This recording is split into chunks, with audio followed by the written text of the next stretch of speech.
जहां हम एक तरफ लाहौर से अगवा होने वाले बच्चे की बाजियाबी की बात कर खुश हो रहे हैं, वहीं कराची में इंतहाई अफसोसनाक वाक़या हुआ। जजलान कत्ल केस का हम जिक्र करेंगे।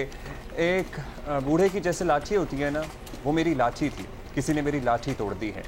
ये अल्फाज है मकतूल नौजवान जजलान के दादा साबिर अली खान साहब के, जिसे कराची में 24 मई की रात रेस लगाने पर मना करने पर मोटरसाइकिल सवारों ने गोलियां मारकर कत्ल कर दिया।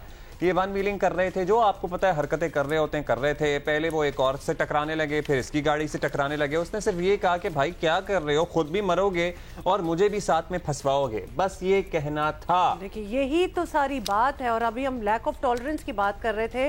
बर्दाश्त जो है वो जीरो हो चुकी है एज अ सोसाइटी कि बच्चे ही मतलब इनको बच्चे ही कहेंगे ना। आप क्या उम्र होगी इनकी, मतलब बच्चे 17, 18, 19 मतलब तो ये तो बिल्कुल ही बच्चे हो गए। जहाँ बच्चे इस बात पे इतना गुस्सा चढ़ जाए कि गोली मार दें, तो ये तो एक सोसाइटल प्रॉब्लम है फिर, जिसको एड्रेस करना बहुत ज़रूरी है।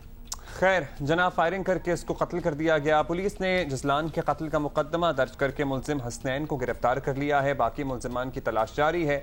जजलान को जिस अंदाज में मारा गया ना, इस पर हम सबको सोचना चाहिए और वाकई सबने दिल हिला दिए हैं। माशरे में बढ़ती आत्म बर्दाश्त का ये पहला वाकया नहीं है। शाहजेब का कत्ल, फिर कावत बरनी को भी अभी तक नहीं भूले हम। जजलान फैसल के दादा ने बताया कि जजलान के वाले के हादसे में 10 बरस पहले इंतकाल कर गए थे।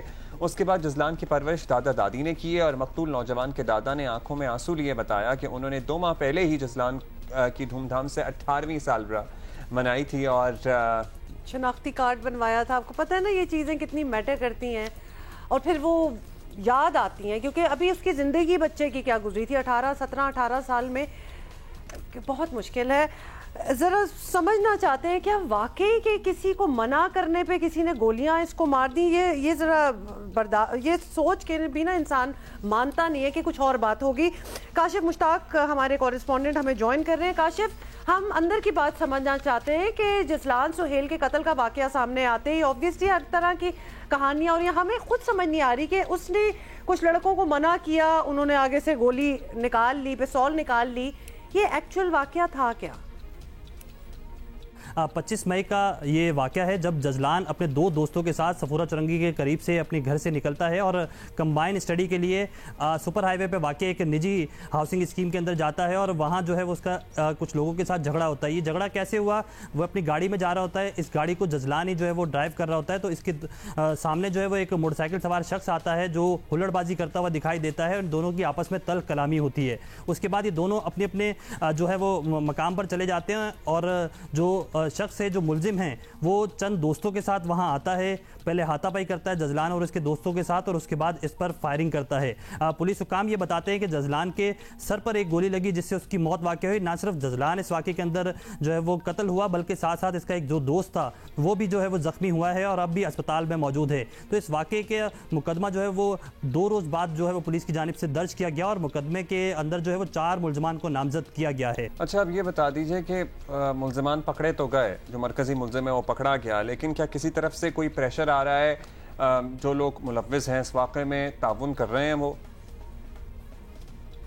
जजलान की फैमिली से मेरी मुलाकात हुई है, उनसे हमने जब सवाल किए हैं पुलिस के हवाले से और तफ्तीश के हवाले से, तो उनकी जानिब से बताया जा रहा है कि हमने मुकदमे के अंदर 4 जो मुलजमान को है वो नामजद किया गया है, जिनमें से एक मुलजिम को जो है वो पुलिस ने गिरफ्तार कर लिया है, जबकि एक और मुलजिम, जिस मुलजिम को पुलिस ने गिरफ्तार किया है, जिसने फायरिंग की थी, उसका जो वालिद है उसे भी पुलिस ने गिरफ्तार किया है। तो हमने जब पुलिस से पूछा है कि वालिद को क्यों गिरफ्तार किया गया है, तो उसकी पुलिस की जानिब से ये बताया गया है कि चूँकि इस वाक़े के अंदर जो असला इस्तेमाल किया गया था वो वालिद का था, उसका लाइसेंस जो था वो वालिद का था, तो इस हवाले से उसे भी जो है गिरफ्तार कर लिया गया है। मुकदमे के अंदर 2 शिक जो है वो लगाई गई थी, एक कत्ल और दूसरा इक़दाम कत्ल। तो इन दोनों शिकों के मुताबिक जो है वो पुलिस ने न सिर्फ एक मुलजिम को गिरफ्तार किया है बल्कि उसके वालिद को भी गिरफ्तार कर लिया, जबकि मुकदमे के अंदर जो दीगर 3 मुलजमान हैं उनकी तलाश के लिए जो है वो मुख्तलिफ मकामात पर छापे मारे जा रहे हैं। गुज़िश्ता रोज़ भी जो है वो एक छापा मारा गया है मलीर कैंट के अंदर और वहाँ से भी जो है मुलजिम को गिरफ्तारी के लिए जो पुलिस की जब नफरी पहुंची तो मुलजिम वहाँ से फरार हो गया था।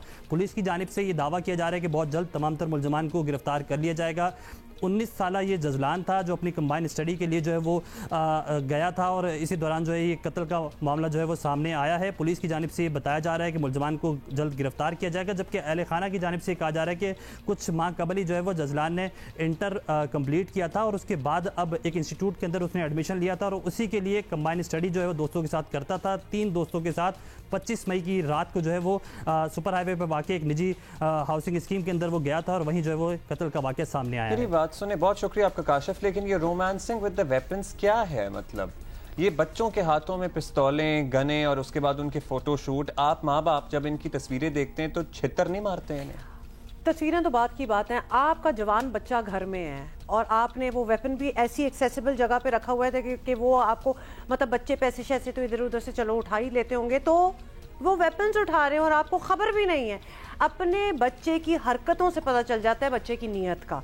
कोई किसी को हैरानगी होनी नहीं चाहिए घर वालों की, जब आपने खुद इजाज़त दी हो, जब आपने खुद नज़रअंदाज किया हो कि बच्चा क्या कर रहा है, अगर कमरे के दरवाजे बंद हो, अगर आपने वेपन्स खुले छोड़े हैं, अगर कॉन्वर्सेशंस घरों में ऐसी हो रही हो, तो आप आगे क्या एक्सपेक्ट करते हैं? इसलिए पूरी रिस्पॉन्सिबिलिटी उस फैमिली, उस खानदान की भी होती है जिनके बच्चे ये करते हैं। पता है, अल्लाह से पनाह मांगनी चाहिए औलाद की आजमाइश से। जजलान तो चला गया, उसके दादा दादी तो लिटरली जिंदा लाश बने नजर आ रहे हैं हमें विजुअल्स में भी, लेकिन जिस लड़के ने कत्ल किया उसके माँ बाप की जिंदगी भी तो अब आजमाइश में गुजरेगी, खत्म हो गई। सो अपने ऊपर तमाम माँ बाप से और मुझ समेत हम सबको जरा गौर करना चाहिए कि हम किस तरह की तरबियत दे रहे हैं बच्चों को। और जब पता है क्या इतना आसान ना लें कि आजकल ये दुनिया है कि बच्चे पे बच्चा पैदा हो और पल जाएंगे। और टॉप टू बॉटम हम अपनी सियासी तकरीरें सुन लें, हमारा माशाल्लाह टॉलरेंस लेवल 0 है। कोई किसी को घसीट रहा होता है तो हम तालियां बजा रहे होते हैं, कोई आग लगा देंगे, उड़ा देंगे, आग लगाने की बात कर रहा होता है, कोई जुमले कस रहा होता है, कोई कहता है मैं इनका एसी बंद कर दूंगा, इनका ये करूंगा। हम खुश होते हैं,